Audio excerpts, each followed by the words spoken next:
Alright, ku verse trend 256 omukutu kwoli gwe ssebo oba nnyaba atulaba gy'osinzirira okubanga you are watching us. Thank you so much for being a part of this family. Ensonga y'Abannayuganda okubeera n'ebendera y'eggwanga Uganda eyongedde okukwata wansi ne waggulu. Njagala otambuze vidiyo eno etuuke ku buli munnayuganda. Njagala otambuze vidiyo eno. Okitegedde? Kyagulanyi Ssentamu Robert Bobi Wine yali atandika ensonga z'offeffetta okukunga n'okunoonya akalulu mu bannayuganda. Yanoonyayo something ekisobola okugatta bannayuganda okubeera nga basobola okutambulira mu layini y'emu. Yasalawo n'agamba bannayuganda buli omu afune bendera giteeke either ku nnyumbayo, ku mmotokayo, ku pikiyo, ku mulimu gwo, tambula nayo. Omulanga bannayuganda gwe baawulira okuva ebule n'ebweya, era kyatuuse ne ku level ereetera gavumenti okwagala otinkula n'okutaganjula ssemateeka ku nsonga za bendera, naye nga akaliro bakawulira. Now, njagala owuliriza ebigambo bino okuva ew'omukulu Fred Lumbuye naye nga akkaatiriza ku nsonga ya bendera y'eggwanga n'okuwooninga abo bonna abaagala oleeta embeera ku bannayuganda abali mu kunoonya akalulu n'okyusa eggwanga lyabwe mu mirembe. Katukomewo. Nyande Yosoferi ne ttiimu yo yonna ndi wano be exposinga nga ntandikira ekyankwanzi gye mugamba nti musomesa patriotism. Kyankwanzi wasn't meant for patriotism as you say. No. Kyankwanzi was for leadership training, not washing brains of the leaders.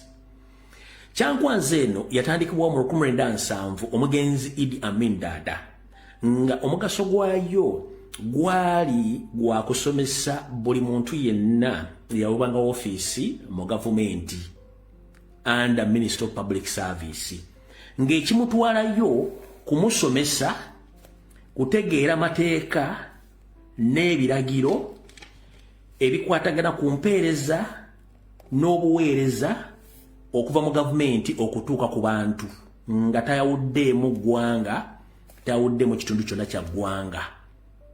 Kyekyali ekigendera kya Idi Amin kubasomesa before nga tannayingira na mu office ategeere ebigendera by'eggwanga, obuweereza n'obukwakkulizo eri abakulembeze bonna mu office yonna eya gavumenti.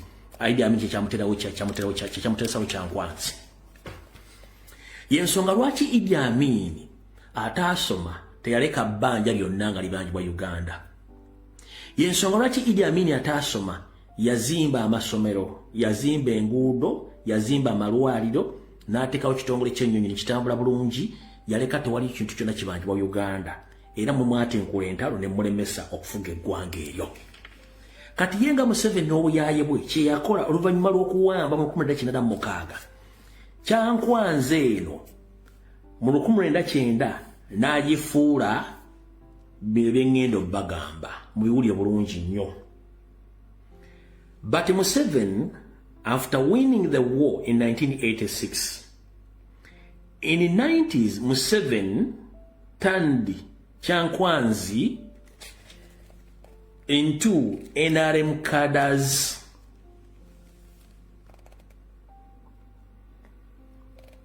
teaching NRM doctrine and ideology.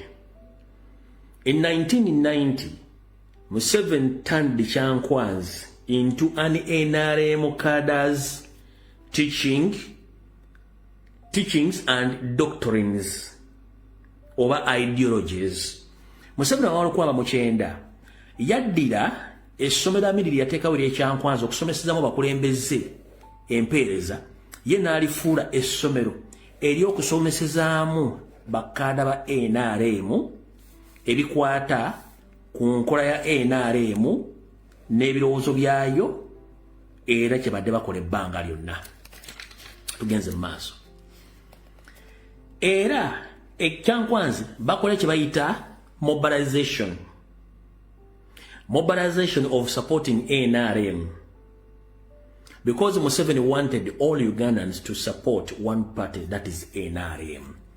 Museveni bw'amala otuuka okuwamba ekyankwanzi yakifuula essomero lya kusomesa buli muntu yenna ng'ayagala buli muntu yenna abe ng'awagira NRM mu nkola gy'akola ki gy'ayagala. Yali ideology zirimbaga doctrine ne ideology. Ekyokusatu, Museveni kyankwanzi yagifuula ettendekero erisomesa obulimba obulungi ennyo eri bannayuganda nga bagezaako nnyo okufuula ekibiina kya NRM eky'amaanyi eri abantu. Mu luzungu ekivunulwa, Museveni turned Kyankwazi into a telling beautiful lies to make NRM strong and popular in the public. Beautiful lies. Mulaba enanga ajja n'asmilinga n'abalimba ng'aseka, ne mulaba Tuma Kisoke ng'ajja abalimba aseka, kubanga this is what they learned, oba they learned from Kyankwazi. Point number 2, nti Museveni turned Kyankwazi into a telling beautiful lies to make NRM strong and popular in the public. Ekyo NRM badde ekikola. Tugenze mu maaso. NRM nefuula Kyankwanzi nga ekifo ewasomeseza ebyogerwa ebitaliiko mutona waggulu saako n'okutendekera obubadde bwe basobola okutendeka abantu ne babukola mu public n'okulaga ekibiina kya NRM nga kyamaanyi. Museveni turned Kyankwanzi into a place where propaganda stunts are made for public attention and defending NRM in public. So, byonna mulaba eyo stunt ezibeerawo ntubaga nti eyo stunt ne muwaka tubaga kino kiri set fund ne muwagana byonna eno doctrine bagisomesezaawa bagisomeseza Kyankwanzi. Mulya bulungi nnyo tugenze mu maaso. Museveni turned Kyankwazi into a siasa. Museveni made Kyankwanzi into a siasa chamber whereby each and every month they make sure they take senior citizens and the other people whom they want to turn into what they want them to be as NRM. They keep on teaching them siasa, propaganda, blackmail to promote and to protect NRM. Webate bagamba. Bagamba nti NRM bwe yatuuka Kyankwanzi n'ekifuula ekitundu ekyokunalizaamu obwongo bw'Abannayuganda bonna abandibadde bagenda against ne NRM. Kyobula omuntu bw'agenda Kyankwanzi okusoma ne wabanga badde musomesa ne wabanga badde musawo ne wabanga badde muntu yenna bwa police wa wamaje ajja mu public n'afuuka ekisekererwa nga byayogera tebikwatagana na public byandiyagadde okuwulira. Yensonga kiti abantu bafuuka public nuisance nga tomanyi oba public nuisance nga temanyi kubanga amaze okuva Kyankwanzi nga bamugjeemu obwongo. Museveni aspendiza obuwumbi n'obuyi okuva mu 19 okuteekawo Kyankwanzi eyo mbw asomesa patriotism oba tasomesa patriotism aba asomesa NRM doctrine ne ideologies. Muno mweyerabira okusomesa abantu olw'ensonga nti yiye yagenda mu masomero n'ajjamu amasomo ga political education n'ajjawo ne civic education. Bino byandibadde bitegeeza Bannayuganda okufaayo eri ensi yaabwe n'okugyagala.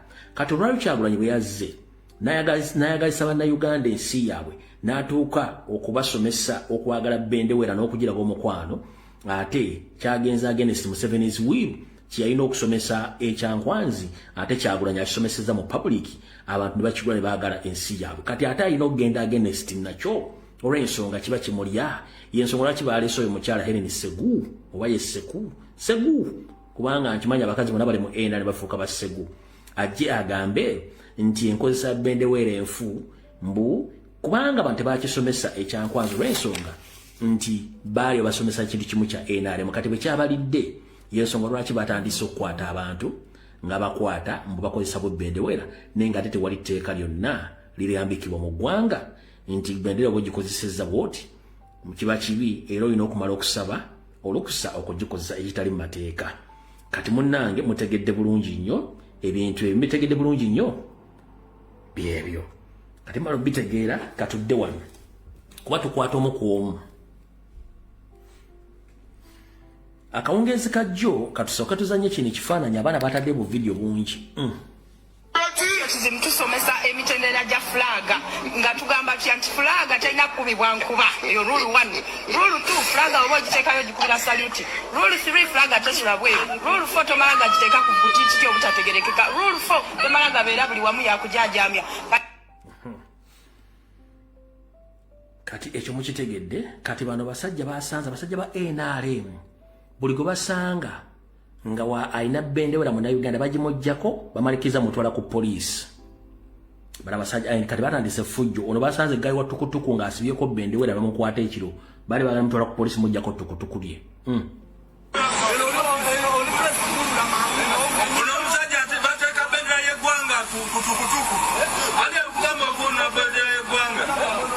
Nenga ba NRM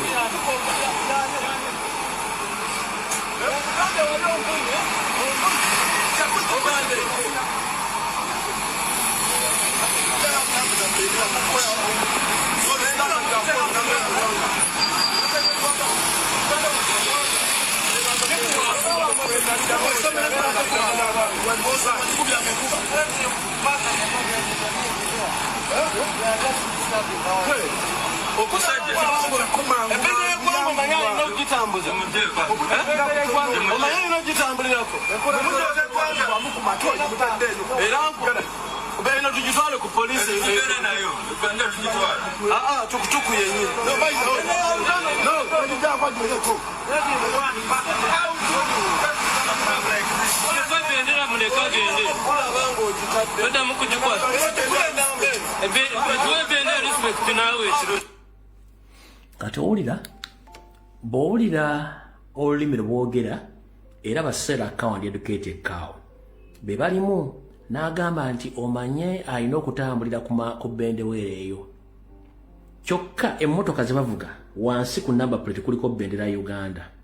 Ompulidde bali mu t-shirt za NRM bajjako abantu bendera n'atamanya nti buli munnauganda ateekeddwa okuba ne bendewera kuba bintu byetwagala okulwanyisa okusomesa abantu bano newankubadde baava mu kulunda nti balina okudda mu nnomo sense okumanya amateeka n'ebiragiro. Zino si mbeera za kulunda nti erefujjo limutandisira okuba nti ono mutamivu munnammwe atali munnauganda omusajja omunyarwanda omunna Kenya muhoozi yagembo kimenya mateeka era lwali teruli busa ne zireeta diddigi naye n'ayogera. Kati njala tukole forensics ku kasajja akogezi ka polisi bye kayogedde naye before nga tetunakola forensics kayogedde bwe kati kagambye nga kayita ku polisi kagebe kati there are growing public concern about the misuse of the Uganda national flag. It is important to clarify that the use of the national flag is regulated by the law under the National Flag and Memorial Signs Act, which set out the permitted and what is not. Agambye nti waliwo okwemulugunya okugenda mu maaso eri bannayuganda abagezaako okweyambisa obubi flaga ya Uganda.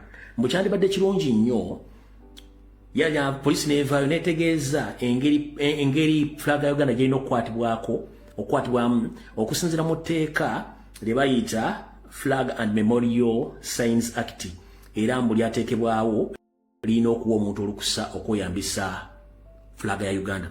Mukulu Tuma Kishoke, as a policeman, I don't agree with you. By the law permits any Ugandan to hold or to own a national flag without request any office in the government. Mr. Kitumba Rushoke, the law permits any Ugandan to hold or to own a national flag. Etteeka likkiriza munna Uganda yenna okuba ne flag nga talina gwasabye yenna. Etteeka livumirira ekintu kimu kukwata bendera n'ogiyuza oba n'ogikumako omuliro awo etteeka welikwatira. Ebisigadde byonna munna Uganda akkirizibwa okuba nabyo. Lwaki? Bendera ya Uganda representing eggwanga Uganda. Who are the Ugandans? It's we. bendera ya Uganda representing eggwanga Uganda representing abanna Uganda bebaffe okitegera bulungi nnyo mutandika okuwandika ebintu ku mitimbagano nga mmanyi tujja baddamu mu mateeka muna Uganda yenna waagenda passport gyakutte oba ekiwandiiko kyonna kyakutte kiba kya ggwanga Uganda era kibula kuliko Uganda citizen ne bendera belongs to Uganda as a country and each and every Ugandan citizen is supposed to own a Ugandan flag as long as he doesn't misuse or burn it. That is it. But in the case of any lordorism, you have no moral authority to come out to intimidate Ugandans that they first asked permission to use the national flag. That is wrong. Tugenze maso. Ogambi, anyone wishing to use the flag requires a prior permission of the Minister of Justice and Constitutional Affairs. Yagambye omuntu yenna okweyambisa flaga ya Uganda yeetaaga olukusa okuva ewa Justice Minister ne Constitutional Affairs. Mukulu Lutuma Kichoke. Ngera tubeere nnyo wadde tumanyi nti onywa nnyo n'otamiira. Era tukussaamu ekitiibwa mu butamiivu bwo. Naye njala kubuuza essaawa zino bino ebintu mubadde mubimanyi oba tembimanyi? Okimanyi nti munna Uganda ye nannyini Uganda beside the law? Okimanyi nti munna Uganda ye nannyini Uganda beside the law?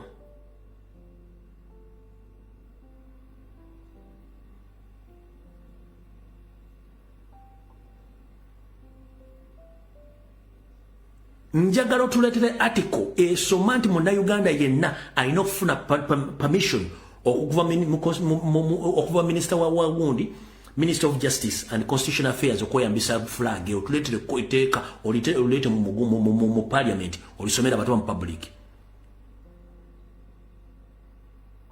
olite tuliteeke waawo.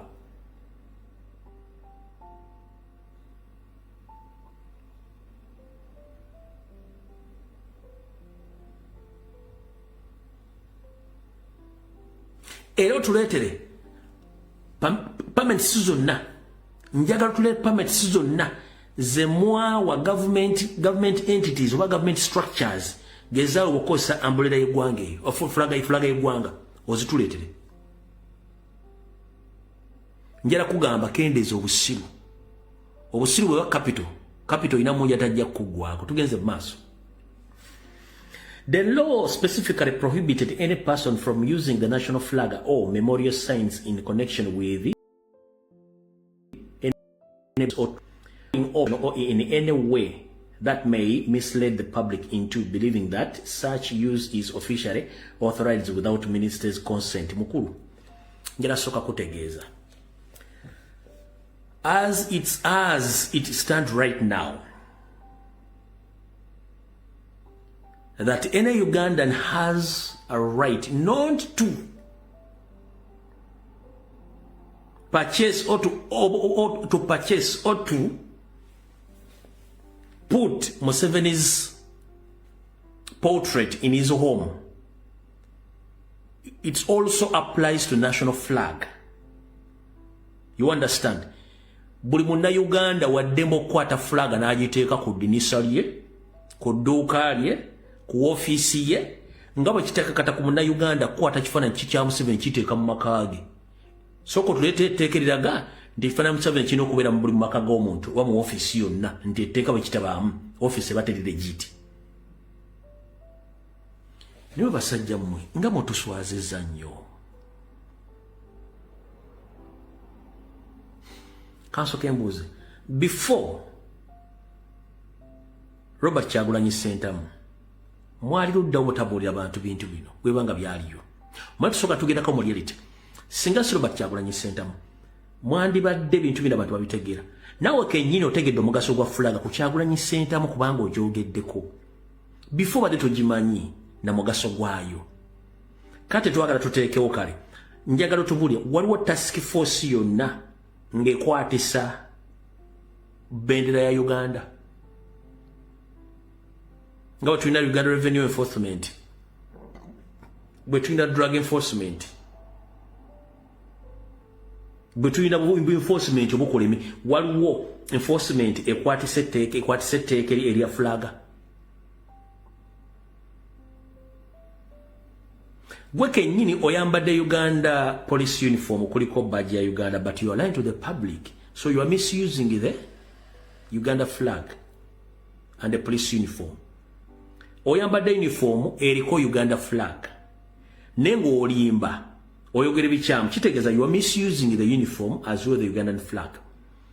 Police na amaje bambala Ugandan flag ne bakuba abantu emiggo ne batta abantu kyogamba nti bebakola bigenda n'amateeka nga flag bweyogera. Mukulu mulekera okusirwaza abantu singa tabadde kya nawe tomanyi teeka nawe badde tomanyi flag mugaso gwayo kubanga abatendeka butendesi muchaka ne muvaayo temanyi mateeka. Mutegeeza abantu bituufu nti muli mu paniki tujja kitegeera naffe tumanyi tuli bantu tujja tegeera nti mutidde nnyo n'ekitali ekyo uliriza omusajja ono nolinda uno wano which I felt it is an issue of public concern. It is an issue in respect to the use of the Uganda flag. There are several concerns we came across about people getting concerns. Abuse, not abuse. Abuse, not abuse. First and foremost, one of the reasons why I've come out to make a comment about it is it is our duty to sensitize the public. Sometimes we enforce these laws on a population sometimes which is ignorant. Without any doubt, very many citizens of this country are ignorant about the do's and don'ts of. All right, Mr. Kituma Lushoke, it's good that you stated that there are so many Ugandans who are ignorant about the do's and don'ts of the national flag. You are among them. Why? Tell your boss Nyando Yosef Itiba Haburwa that he's the one who removed political education from Ugandan syllabus. Tell your boss Museveni is the one who removed civic education from Ugandan syllabus. Tell your boss Museveni is the one who stopped constitutional teaching on all tertiary institutions in Uganda. You yourself, you are contradicting yourself. Do you have any permit which allows you as a policeman to use our national uniform to kidnap, to kill, to torture Ugandans? Do you have any permission, or do you have any law which allows you to torture and kidnap Ugandans when you are putting on national uniform with the national flag? Even you are ignorant about the law because you are just trained. In fact, if someone is a citizen of Uganda, he doesn't need any formal kind of request or permission to use the national flag, and nowhere. Muna Uganda inate yetaaga lukusala onna kweyambisa fulaga ya Uganda. Olukusa lwalina kwe kugigula okugipromotinga wonna wabayagalidde gipromotinga tewali tteeka limugaana. Kasito kitegedde nti ennamba esinga obungi Abannayuganda tebamanyi kubanga babajjako rights zaabwe. Buli mwaka mu budget ya Uganda muyitamu sente za sensitization. Sente za sensitization muziteeka luddawa muzirya kuba temwagala Bannayuganda bategere mateeka gaabwe nga bakwatako na rights zaabwe. Gwe nawe kenyini okimanyi nti okujja ku podium okwogera nga kyogenda okwogera kimanye mateeka nawe bemenyi wa mateeka. Kubanga Mukama yakugambye muhoozi tozi nti oze under the law, oze under the instructions of your boss Museveni and omuhoozi kubanga mwatidde nti flag balabisa temwina buwagizi. These guys are in fear, in panic, because the flag shows the support of a national platform. Boche batakozesa kati batya tugenze maaso. the national flag.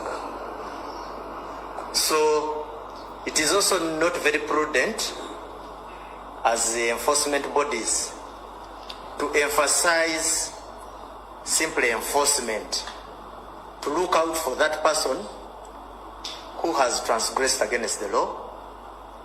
At times you need to come out and speak so that the people align with their national and legal obligations. There is a law. Let people just know the following, that there is a law which guides the use of the national flag and other armorial ensigns. And that is the National Flag and Armorial Ensigns Act. It tells you who allows you the permission to, who authorizes you to use that flag. So people should just know that there is a law and there are do's and don'ts. Anyone wishing to use a flag in that law can read it yourself. It's online. Requires prior permission from the minister, and in that case, that minister is the Minister of Justice and Constitutional Affairs. We have observed a number of uses that are not appropriate. For us as institutions of government, you see us use the national flag. We hang it.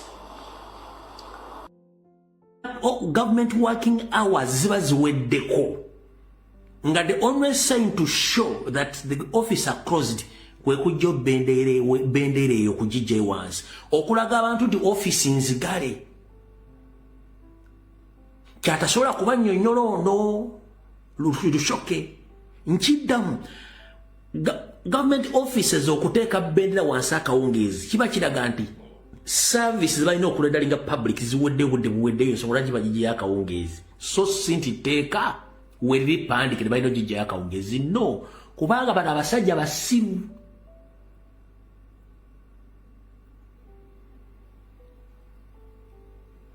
Njagala ogende ku kooti yonna bwe ziwera ssaawa 10 batajjayo bendera eyo. Njagala ogende ku police wona bwe ziwera ssaawa 12 batajjayo bendera. Oba ku office wonna kasazuula ssaawa 12 balina ogijja kubanga essaawa za gavumenti bakolera emirimu ziba ziweddeko. Y'ensonga lwaki bagijjayo okulaga public nti obudde obukola buweddeko. Naye mu mateeka amatuufu erina okusigalawo kubanga yeraga sovereignty y'eggwanga. Kati atudde ku TV azze we have the act which show that when it's ready we bring it down.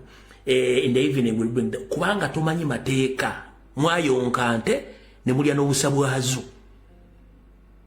Ekigisayo bendewera akawungeezi ku office za gavumenti kubanga obudde bwa office babuweddeko. Etteeka bwe lisoma nti office za gavumenti obudde bwa buweddeko bendewera erina okuggibwayo kubanga office ziddamu nkeera ku makya naye alina omutwe naye atambula ataddeko enkofiira. Era n'amasomero bwe ziwera ssaawa 10 ssaawa ziwera abaana bamaliriza okusoma bende ziba kubanga ne services z'essomero ziba ziweddeko essaawa eyo. Naye tewali tteeka ligamba nti bwesigalewo waliwo tteeka libamenye tiririiwo. Okitegera lusoke mudde Rwanda mutuyabe mudde Rwanda ng'obudde Rwanda butuuse kwisaagala nakudda nako nkumaliriza.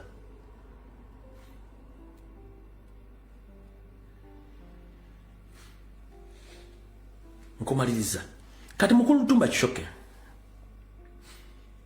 mwina ekizibu mukama wammwe luli abadde asombanga abaana b'essomero ng'alaaleze zijjula ennaku zino mukola AI ne mutandika okweditinga ebifaananyi.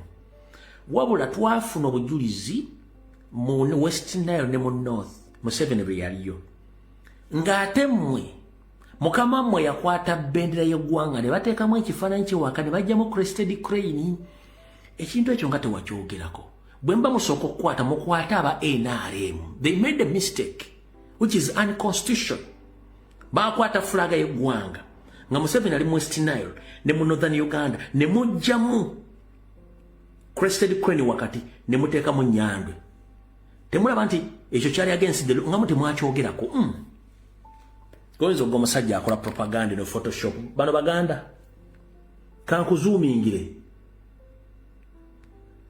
kankuzuumingire mukulu ekyo kiki oyo si mukama we Museveni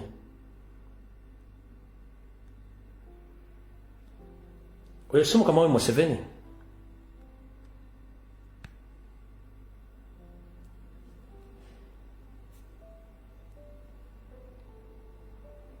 oyo si Museveni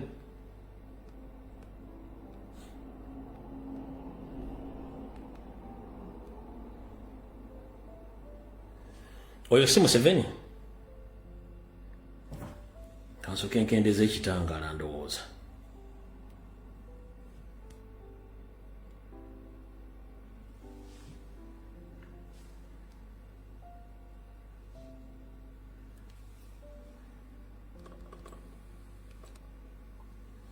Sawa kutuma shoke oyo si Museveni mu national flag go bateekamu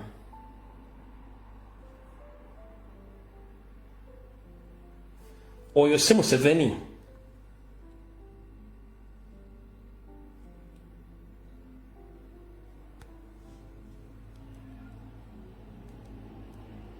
oyo si Museveni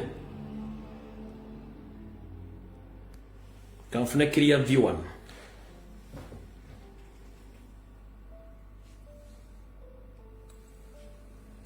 oyo si Museveni utuma kishoke oyo before nga tonya ajja ku podium kwogera kigambo kyonna oyo si Museveni nkuzuumingire kyoyagala oyo si Museveni mu national flag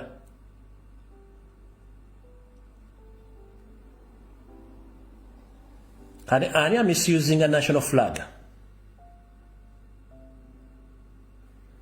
nkubuuza Lutuma Kishoke ani a misusing a national flag mwajjamu crested crane ne muteekamu Nnyanja Soferi kino kiri visible in northern Uganda ne West Nile mwakikola